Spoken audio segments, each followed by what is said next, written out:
নমস্কার, আপনারা দেখছেন হিলি নিউজ বাংলা। এই মুহূর্তে যে বিশেষ খবরে আলোকপাত করব।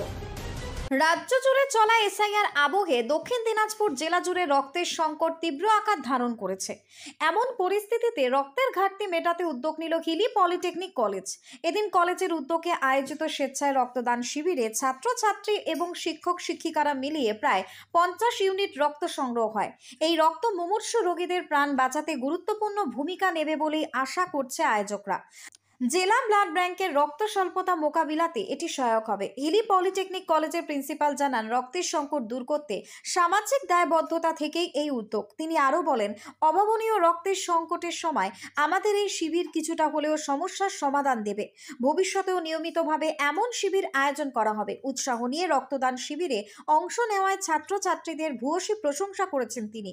কলেজ চত্বরে সারাদিন জুড়ে রক্তদাতা এবং আয়োজনের ব্যস্ততা লক্ষ্য করা যায়।